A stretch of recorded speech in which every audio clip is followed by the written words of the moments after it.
Creatinine அப்படின்னு சொல்றது வந்து நம்மளுடைய உடம்பில் உருவாகக்கூடிய பிரதானமான ஒரு கழிவுப் பொருள்.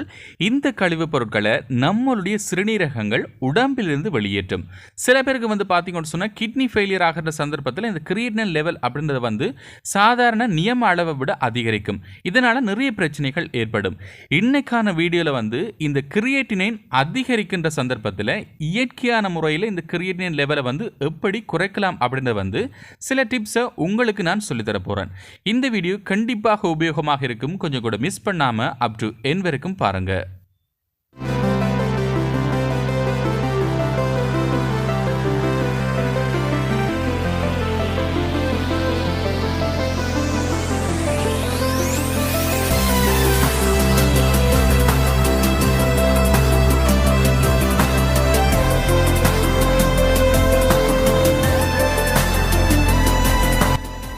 ஹலோ ஃப்ரெண்ட்ஸ், வணக்கம். இது நம்மளோட ஸ்டார் லேபரட்டரி.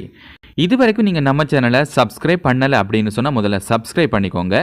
அதோட பக்கத்தில் இருக்கிற பெல் ஐக்கனை மறக்காமல் உடனே கிளிக் பண்ணிக்கொள்ளுங்க. வாங்க இன்னைக்கான வீடியோக்குள்ளே போகலாம். முதலாவது ஹெல்த் டிப்ஸ் என்ன அப்படின்னு சொன்னால், புரதத்தினுடைய அளவை வந்து குறைக்க வேண்டும். அதாவது சில பேர் அதிக அளவான புரதத்தை வந்து நீங்கள் உட்கொள்ளுவீங்க. பொதுவாக புரோட்டீன் அப்படின்னு சொல்கிறது வந்து நம்மளோட உடம்புக்கு தேவையான ஒரு ஊட்டச்சத்து தான். ஆனால் இது அதிகரிக்கின்ற சந்தர்ப்பத்தில் செரிமான பிரச்சனையை ஏற்படுத்தலாம். இன்னும் சில சந்தர்ப்பத்தில் வந்து இந்த கிரியேட்டினின் அதிகரிப்பதற்கு ஒரு வாய்ப்பாக கூட அமையலாம். ஒருவேளை சில பேர் சிவப்புரட்சியை வந்து ரொம்ப அதிகமாக உட்கொள்வீங்க. இது வந்து கண்டிப்பாக கிரியேட்டின் லெவலை வந்து அதிகப்படுத்தும். ஸோ கிரியேட்டின் லெவல் வந்து அதிகரிக்கின்ற சந்தர்ப்பத்தில் புரோட்டீனுடைய அளவை வந்து நீங்கள் கண்டிப்பாக குறைத்து கொள்ள வேண்டும். இது கிரியேட்டினின் லெவலை வந்து சரி செய்வதற்கு ஓரளவுக்கு உதவி புரியும். இரண்டாவது ஹெல்த் டிப்ஸ் என்ன அப்படின்னு சொன்னால், நார்ச்சத்து அதிகமாக உள்ள உணவுகளை வந்து நீங்கள் உள்ளடக்க வேண்டும். நார்ச்சத்து அதிகமாக நீங்கள் உள்ளடக்கின்ற சந்தர்ப்பத்தில் உங்களுடைய உடம்பில் வந்து பார்த்தீங்கன்னு சொன்னால் உணவு கால்வாயில் இந்த அப்சர்ப்ஷன் அப்படின்றது வந்து ஓரளவுக்கு குறைக்கப்படும். இதனால் வந்து உடம்பில் வந்து கிரியேட்டினின் அளவு வந்து அதிகரிப்பதை கட்டுப்படுத்தும்.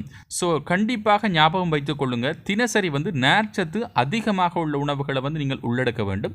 இது வந்து கண்டிப்பாக கிரியேட்டின் லெவலை வந்து ஒரு கட்டுப்பாட்டுக்குள் கொண்டு வருவதற்கு உதவி புரியும். மூன்றாவது, போதிய அளவான நீரினை அருந்திக் கொள்ளுங்கள். ஒரு நாளைக்கு கிட்டத்தட்ட 2 தொடக்கம் 3 லிட்டர் வரையிலாவது நீரை வந்து நீங்கள் அருந்திக் கொள்ள வேண்டும். அதுவும் சுத்தமான கொதித்தாரிய குடிநீரை வந்து நீங்கள் பருகிக் கொள்வது நல்லது. சில பேர் வந்து பார்த்தீங்கன்னு சொன்னால் கடைகளில் விற்கக்கூடிய இந்த ஆர்டிஃபிஷியல் கலரிங்ஸ் அடங்கிய அந்த குடிப்பானங்களை வந்து வாங்கி அருந்துவார்கள். இது முற்றிலும் தவறான ஒரு விஷயம். இது கூட சிறுநீரகங்களை வந்து பாதிப்புறல் செய்யலாம். ஸோ கண்டிப்பாக ஞாபகம் வைத்துக் கொள்ளுங்க, கிரியேட்டின் லெவலை வந்து குறைக்க வேண்டும் அப்படின்னு சொன்னால் ஒரு நாளைக்கு நீங்கள் போதிய அளவான நீரை நீங்கள் அருந்திக் கொள்ள வேண்டும். இதுவும் வந்து கண்டிப்பாக உங்களுடைய சிறுநீரகத்தினுடைய ஆரோக்கியத்தினை மேம்படுத்தும். இது கிரியேட்டின் லெவலை வந்து குறைப்பதற்கு உதவி புரியும். நான்காவது, அதிகளவான உப்பு சேர்ப்பதை தவிர்த்துக் கொள்ளுங்கள். அதாவது சில பேர் அதிகளவான உப்பு சேர்க்கப்பட்ட உணவு பண்டங்களை வந்து உள்ளெடுப்பார்கள். கறிகளில் வந்து அதிகளவான உப்பு சேர்ப்பதை வழக்கமாக்கிக் கொள்வார்கள். இது வந்து கண்டிப்பாக உங்களுடைய சிறுநீரகங்களுடைய ஆரோக்கியத்தினை பாதிக்கும். காரணம் என்ன அப்படின்னு சொன்னால், அதிகளவான உப்பினை நீங்கள் உள்ளெடுக்கின்ற சந்தர்ப்பத்தில் உங்களுடைய உடம்பில் பிளட் ப்ரெஷர், அதாவது குருதி அமுக்கத்தினை வந்து அதிகரிக்கும். இது சிறுநீரகங்களுடைய ஆரோக்கியத்தினை பாதிக்கும். இது வந்து உங்களுடைய கிரியேட்டின் லெவலை வந்து அதிகப்படுத்தும். ஸோ கண்டிப்பாக மைண்டில் வச்சுக்கொள்ளுங்க, கிரியேட்டின் லெவலை வந்து குறைக்க வேண்டும் அப்படின்னு சொன்னால் உப்பு குறைவான உள்ள உணவுகளை வந்து நீங்கள் உள்ளடுங்க.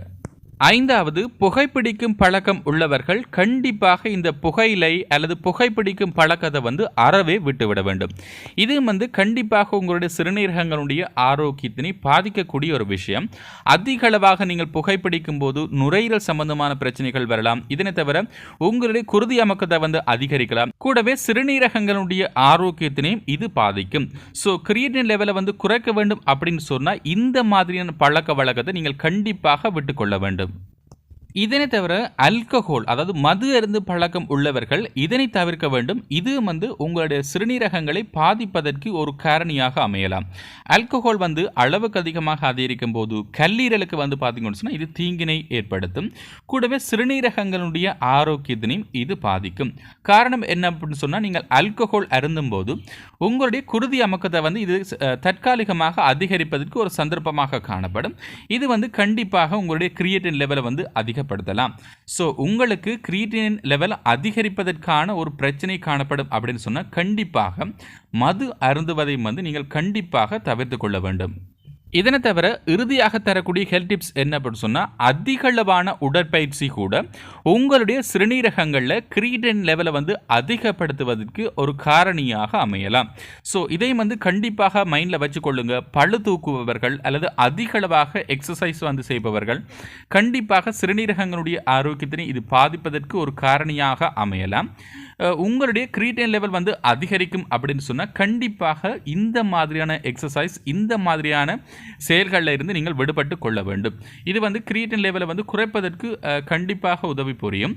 ஸோ நாம் இன்னைக்கு பார்த்த இந்த முக்கியமான விஷயங்களை நீங்களும் மைண்டில் வச்சுக்கொள்ளுங்க. இந்த வீடியோ உங்களுக்கு பயனுள்ளதாக அமைஞ்சிருக்கும் அப்படின்னு சொன்னால் இந்த வீடியோவை லைக் பண்ணுங்கள், கமெண்ட் பண்ணுங்கள், அப்படியே உங்களோட ஃப்ரெண்ட்ஸுக்கும் இந்த வீடியோவை ஷேர் பண்ணுங்கள். மேலும் ஒரு நல்ல தொகுப்பில் சந்திக்கலாம். அதுவரை உங்களிடமிருந்து விடைபெறுவது உங்கள் சர்வேஷன். நன்றி.